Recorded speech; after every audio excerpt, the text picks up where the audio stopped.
বাল্য স্মৃতি লিখেছেন শরৎচন্দ্র চট্টোপাধ্যায়। তৃতীয় পরিচ্ছেদ। সেদিন অনেক রাত্রে আমি বেড়াইয়া আসিলাম।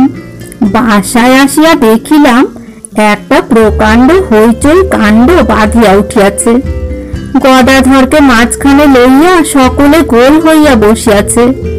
মেজ দাদা অতিশয় ক্রুদ্ধ হইয়াছেন। গদাধরের জেরা চলিতেছে। গদাধরের চক্ষু দিয়া টস টস করিয়া জল পড়িতেছে। বলিতেছে, বাবু, আমি ওটা ছুঁয়েছিলাম বটে, কিন্তু ভাঙিনি। সুকুমার বাবু আমাকে দেখালেন, আমিও দেখলাম।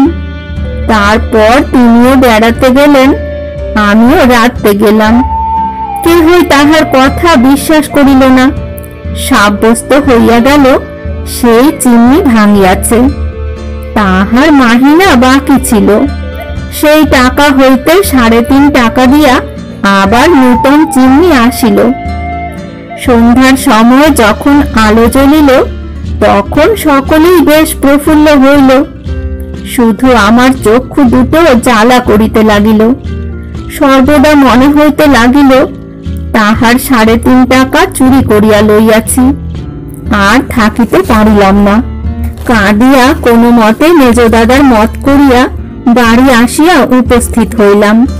মনে করিয়াছিলাম ঠাকুরমার নিকট হইতে টাকা আনিয়া গোপনে 3.5 টাকার পরিবর্তে গদাধরকে 7 টাকা দিব। আমার নিজের কাছে তখন টাকা ছিল না। সব টাকা মেজ দাদার নিকট ছিল। কাজেই টাকা আনিতে আমাকে দেশে আসিতে হইল। মনে করিয়া আসিয়াছিলাম একদিনের অধিক থাকিব না, কিন্তু তাহা ঘটিয়া উঠিল না। 7-8 দিন দেশে কাটিয়া গেল। 7-8 দিন পরে আবার কলিকাতার বাসায় ঢুকিলাম। ঢুকিয়াই ডাকিলাম, গদা। কেহ উত্তর দিল না। আবার ডাকিলাম, গদাধর ঠাকুর। কোনো উত্তর নাই। গদা।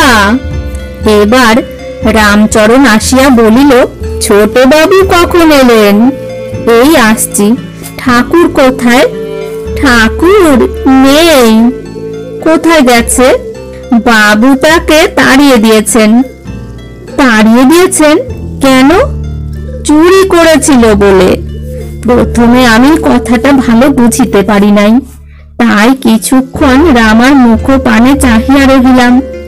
রামা আমার মনের ভাব বুঝিতে পারিয়া একটু টিপিয়া হাসিয়া বলিল, ছোট বাবু আশ্চর্য হচ্ছেন, কিন্তু তাকে তো আপনারা চিনতেন না, তাই অত ভালোবাসতেন।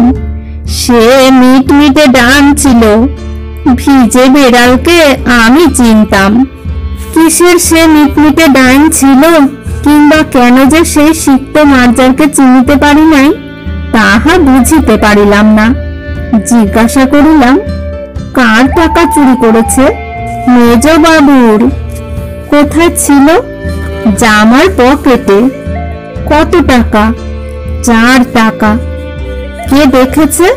চোখ দিয়ে কেউ দেখেনি বটে, কিন্তু সে একরকম দেখাই। কেন? সে কথা কি আর জিজ্ঞাসা করিতে হয়?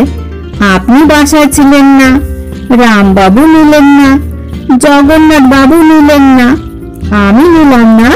তবে নিলে কে? কোথায় গেল? তুই তবে তাকে ধরেছিস? রামা হাসিয়া বলিল, না হলে আর কে? ঠনঠনের চটি জুতা আপনারা স্বচ্ছন্দে কিনিতে পারেন, তেমন মজবুত চটি জুতা বোধহয় আর কোথাও প্রস্তুত হয় না। চতুর্থ পরিচ্ছেদ। আমি রন্ধনশালায় গিয়া কাঁদিয়া ফেলিলাম। সেই ছোট কলি হুকাটিতে ধুলা পড়িয়া রহিয়াছে। আজ 4-5 দিন তাহা কেহ স্পর্শ করে নাই, কেহ জল বদলায় নাই। দেওয়ালে এক স্থানে কয়লায় লেখা রহিয়াছে, সুকুমার বাবু, আমি চুরি করিয়াছি। এ স্থান হইতে চলিলাম, বাঁচিয়া থাকি আবার আসিব।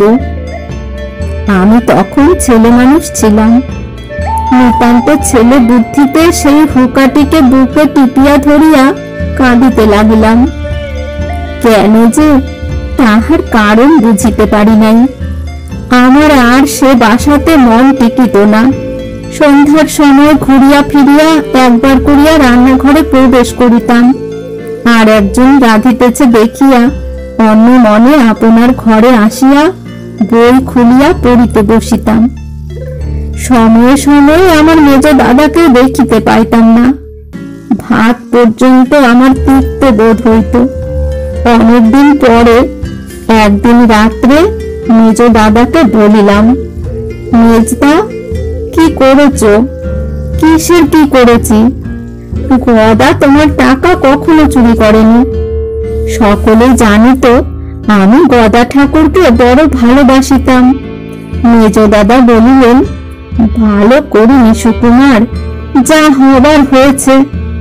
কিন্তু রামকে তুই অত মেরেছিলি কেন? বেশ করেছিলাম, আমাকেও কি তাড়াবে নাকি? দাদা আমার মুখে কখনো এমন কথা শোনেন নাই। আমি আবার জিজ্ঞাসা করিলাম, তোমার কত টাকা উসুল হয়েছে? দাদা বড় দুঃখিত হইয়া বলিলেন, ভালো করিনি, সব টাকা তার কেটে নিয়ে 2.5 টাকা উসুল করেছিলাম। আমার এতটা ইচ্ছে ছিল না। আমি যখন রাস্তায় ঘুরিয়া বেড়াইতাম, দূরে যদি কোনো লোক ময়লা চাদর কাঁধে ফেলিয়া ছেঁড়া চটি জুতা পায়ে চলিয়া যাইত, আমি দৌড়িয়া গিয়া দেখিয়া আসিতাম। কি যে একটা আশা নিত্য নিত্য নিরাশায় পরিণত হইত, তাহা আর কি বলিব। প্রায় 5 মাস পরে দাদার নামে একটা মানি অর্ডার আসিল, 1.5 টাকার মানি অর্ডার। দাদাকে আমি সেই দিন চোখের জল মুছিতে দেখি। সে কুপনটা এখনো আমার নিকট রহিয়াছে। কত বৎসর কাটিয়া গিয়াছে, আজও সেই গরিব গদাধর ঠাকুর আমার বুকের আধখানা জুড়িয়া বসিয়া আছে।